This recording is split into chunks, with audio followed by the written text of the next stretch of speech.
Hello बच्चों, आज हम पढ़ने जा रहे हैं ग्रेविटी का दूसरा टॉपिक। तो ग्रेविटी का दूसरा टॉपिक जो है वो है ग्रेविटेशनल पोटेंशियल एनर्जी। अब ये ग्रेविटेशनल पोटेंशियल एनर्जी क्या होती है बताओ। ठीक है, तो ग्रेविटेशनल पोटेंशियल एनर्जी वो होती है, suppose this is a satellite, this is a कोई हमारे पास कोई ऑब्जेक्ट है। अगर हमने ये अर्थ है, अगर हम इस ऑब्जेक्ट को इसके फील्ड तक लेके आएंगे तो जितना ज़्यादा वर्क डन होगा उसी को हम बोलते हैं ग्रेविटेशनल पोटेंशियल एनर्जी। तो ये समझ में आ गया आपके? ठीक है, तो अब देखो किसकी बात करेंगे। ग्रेविटी के बारे में बात हमने कर ली थी, एक्सेशन ड्यू टू ग्रेविटी के बारे में हमने बात कर ली थी। ठीक है, तो अब हम बात करेंगे ग्रेविटेशनल पोटेंशियल एनर्जी के बारे में बात करेंगे। तो मैंने आपको बता दिया आसान भाषा में, work done in bringing the object from infinity to the point against the gravitational pull. ठीक है, तो ये होती है ग्रेविटेशनल पोटेंशियल एनर्जी। तो मैं टॉपिक डालता हूँ, gravitational potential energy. Potential energy के बारे में बात करेंगे। ठीक है, तो सपोज हम ये हमारी, अब मैं बताता हूँ, ये हमारी अर्थ है। ये क्या है? हमारी अर्थ है, समझ गए? अब ये ऑब्जेक्ट क्या है? ये मास है, ये m है, और ये कहाँ पे है? ये इन्फिनिटी में है। अगर हमने इस मास को इस पॉइंट A तक लेके आना है, ठीक है, तो ये जो डिस्टेंस हो जाएगी इसको मान लेते हैं रेडियस ऑफ अर्थ, मान लेते हैं इसे रेडियस ऑफ अर्थ मान लेते हैं। और ये जो पॉइंट है यहाँ से यहाँ तक जो पॉइंट होगा वो कितना हो जाएगा? x। ठीक है, तो हमें क्या करना है, इस इन्फिनिटी में जो यूनिट मास प्रेजेंट है उसको हमने कहाँ पे लेके आना है? पॉइंट A तक लेके आना है। कहाँ तक लाना है? पॉइंट A तक लेके आना है। तो मैं पॉइंट A डाल देता हूँ इसको। ठीक है, सपोज यहाँ से यहाँ तक जो स्मॉल डिस्टेंस है वो मैं मान लेता हूँ dx है। तो ये p और q मानते हैं। ठीक है, ये dx क्या है? स्मॉल डिस्प्लेसमेंट हो जाएगा। छोटी सी बात तो करेंगे ना, p से q तक छोटा सा डिस्प्लेसमेंट होगा जिसको बोलेंगे dx। और हमने इस जो इन्फिनिटी में है इसको हमने कहाँ लेके आना है? पॉइंट A तक लेके आना ऑब्जेक्ट को। तो जब हम इसको पॉइंट A तक लेके आएंगे तो वहाँ पे वर्क डन होगा किसके अगेंस्ट? Gravitational pull. तो ग्रेविटेशनल पुल लगेगा, क्या लगेगा? Gravitational pull. तो उसके अगेंस्ट हमने काम करना है। तो ये क्या हो जाएगी? Gravitational potential energy. तो हम लिख सकते हैं इसको, the work done in bringing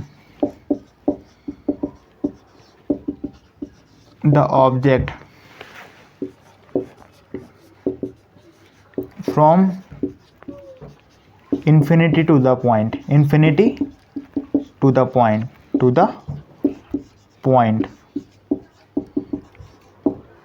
against gravitational pull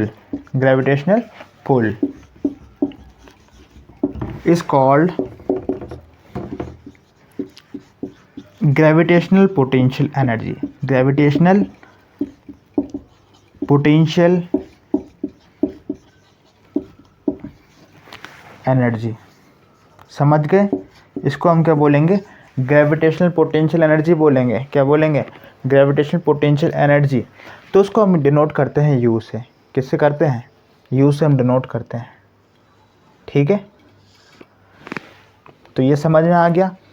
तो यहाँ नहीं कि हमें क्या करना है, इस ऑब्जेक्ट को हमने कहाँ तक लेके आना है?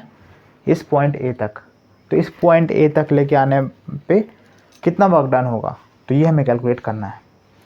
तो हम इसमें थोड़ा सा यहाँ पे आपको बता देता हूँ किस तरह से डायरेक्शन सॉल्व होगा। ठीक है, तो हमें पता है वर्क डन इक्वल्स टू क्या होता है? Force into displacement. अब स्मॉल वर्क डन होगा, क्या होगा? स्मॉल वर्क डन होगा, स्मॉल वर्क डन। तो वर्क डन स्मॉल होगा तो dx is a small displacement. ठीक है, और ये जी एफ क्या हो जाएगा, ग्रेविटेशनल फोर्स हो जाएगी G M M upon R square. तो एफ कितना होगा हमारे पास, F is equals to G M M upon R square, यही तो होगा, ठीक है। तो यानी कि डिस्टेंस है ये कितनी है, इस तक लेके आना है इसको, ठीक है। तो इसको यहाँ तक, यहाँ इसको हम जी आर स्क्वायर जगह हम क्या कर देंगे, क्योंकि ग्रेविटेशनल फोर्स हमने कहाँ से यहाँ कहाँ तक लेके आना है, इन्फिनिटी से लाना है ना यहाँ से यहाँ तक। तो इसको हम मान लेते हैं स्मॉल आर, कितना मान लेते हैं, स्मॉल आर हम इसको मान लेते हैं। तो G M M upon small r हो जाएगा हमारे पास, ठीक है। और आर स्क्वायर, सॉरी क्या जाएगा, आर स्क्वायर हो जाएगा, ठीक है। तो ये G M M upon R square ये हो गया।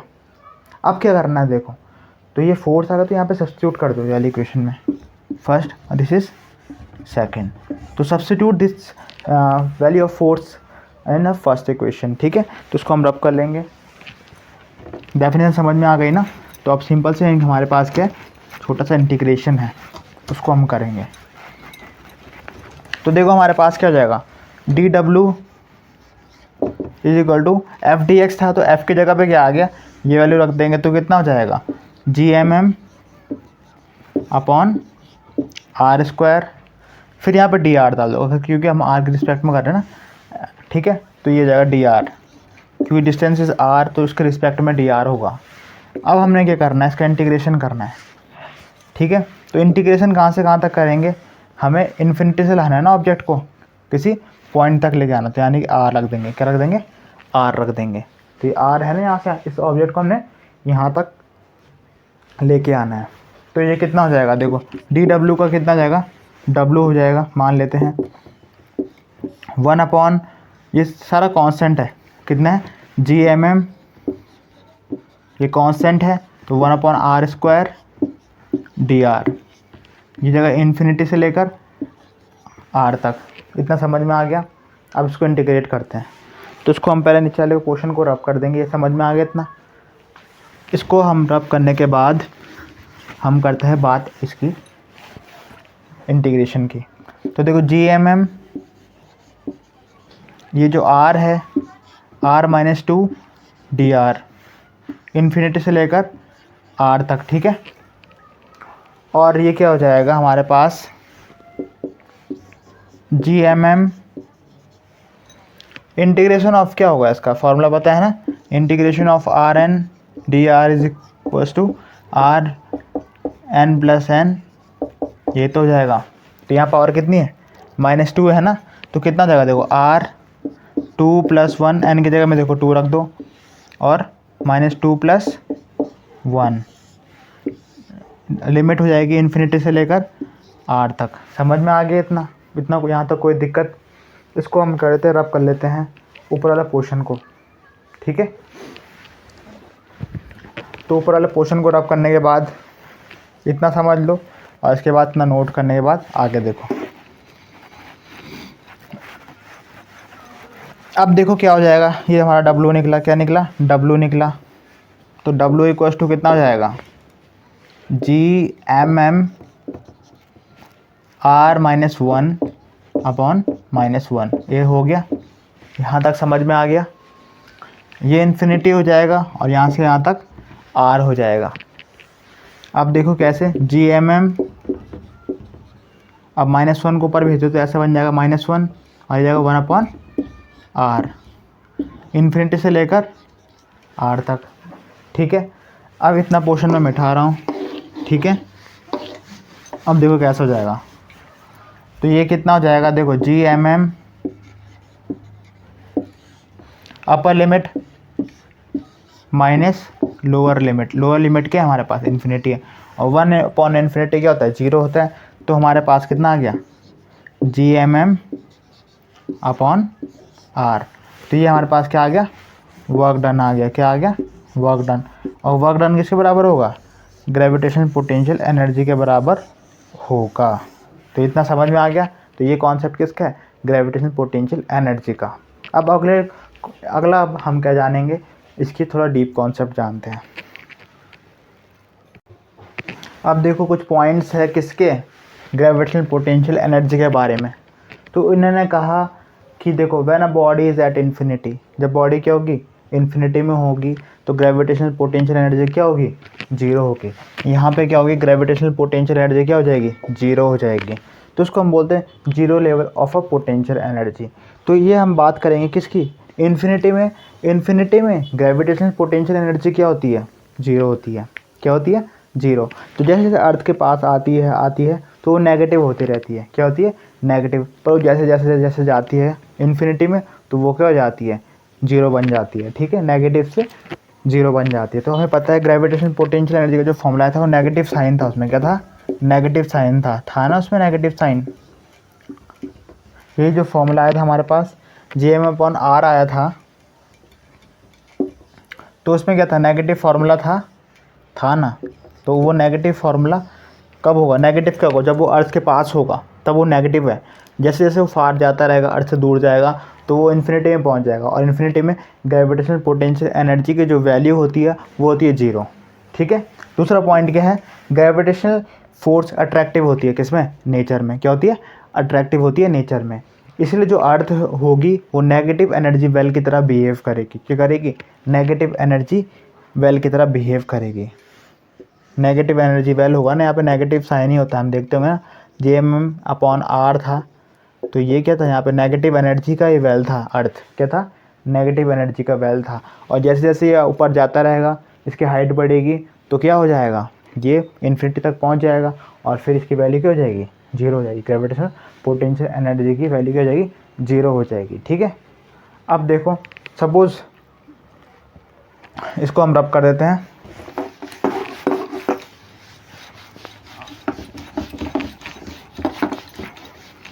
तो उसको हम रब करने के बाद देखते हैं, अगर किसी हाइट में होगा Gmm, अगर अर्थ कोई ऑब्जेक्ट किसी हाइट में, तो r+h लिख देते हैं। क्या लिख देते हैं, h लिख देते हैं इसकी यूनिट को, u की यूनिट को r+h लिख देते हैं। ठीक है। और इसकी जो SI यूनिट होगी वो लिख देंगे हम कितना, जूल पर केजी। क्या रख देंगे, जूल पर, SI unit of gravitational potential energy joule पर केजी होगा। क्या होगा, जूल पर केजी। तो वर्क डन की होती है joule in bringing a unit mass, तो वर्क डन अपॉन मास। तो वर्क किसी मास को लाने में लग रहा है ना, वर्क डन तभी तो होगा जब किसी मास को लेके आएंगे तो वर्क डन होगा। तो इसीलिए जूल पर केजी इसकी SI यूनिट होगी। तो ये है ग्रेविटेशनल पोटेंशियल एनर्जी के बारे में। ठीक है। तो अगर हम इसका एक न्यूमेरिकल करते पहले, ठीक है, तो तब जाके हमें अच्छे से समझ में आ जाएगा। तो हमारे पास क्या है, ये क्वेश्चन है, इसमें बताना है ग्रेविटेशनल पोटेंशियल एनर्जी बतानी किसकी, अर्थ और मून सिस्टम की। तो सपोज हमारे पास क्या है, ये हमारा ये अर्थ है, ये इसकी ऑर्बिट है, ये अर्थ है, ये इसकी ऑर्बिट है और यहाँ मून घूम रहा है। तो इसमें क्या हो, ग्रेविटेशनल पोटेंशियल एनर्जी होगी अर्थ और मून के बीच में। ठीक है। तो सिंपल से जो फॉर्मूला है हमारे पास किसका है, G = मास ऑफ अर्थ और mass of moon upon r। तो हमें पता है सब कुछ, तो हमें दिया गया है। ग्रेविटेशनल पोटेंशियल एनर्जी तो निकालनी है। जी की वैल्यू पता है हमें 6.67 10⁻⁻11 होती है newton metre square. Mass of earth हमें दे रखा कितना, 6 × 10⁻24। और मास ऑफ मून कितना दे रखा हमें, 7.4 10⁻22 अपॉन जो r है, डिस्टेंस कितनी दे रखी है यहाँ पे अर्थ और मून के बीच में, ये वाली डिस्टेंस ये कितनी है, 3.8 10⁻28 मीटर। ठीक है। तो इसको जो सॉल्व करके आ जाएगा वो हमारे पास कितना आ जाएगा, 7.78 × 10⁻28 जूल सॉल्व करके ये आ जाएगा। ठीक है। तो ये हमारे पास क्या हो गई, ग्रेविटेशनल पोटेंशियल एनर्जी हो गई। ठीक है। और ये क्या आएगी, नेगेटिव में आ जाएगी, क्योंकि नेगेटिव साइन था ना फॉर्मूले में। तो ये हमारा क्वेश्चन, ये हमारा कॉन्सेप्ट हो गया ग्रेविटेशनल पोटेंशियल एनर्जी। तो ठीक है, कोई पूछेगा ग्रेविटेशनल पोटेंशियल एनर्जी क्या होती है, किसी ऑब्जेक्ट को अगर हमने अर्थ ऑर्बिट तक लेके आनी है, उसके पास लेके आनी है अगेंस्ट द ग्रेविटेशनल पुल, तो जितना वर्क डन होगा उसको हम बोलेंगे ग्रेविटेशनल पोटेंशियल एनर्जी। तो जैसे हमारे पास किस में, सन और मून के बीच में लगती है कौन सी एनर्जी, ग्रेविटेशनल पोटेंशियल एनर्जी। ठीक है। और इसका इफेक्ट भी हमें पता है, टाइड्स क्रिएट होती है, ठीक है, फ्लड्स क्रिएट होते हैं। तो इसके ग्रेविटेशन फील्ड की वजह से क्या होगा, इनमें फोर्स लगेगी ना, तो ये फोर्सेस क्या होती है, ऑलवेज अट्रैक्टिव होती है नेचर में। तो ठीक है, तो आज हमने इसी के बारे में पढ़ा, ग्रेविटेशन पोटेंशियल एनर्जी के बारे में।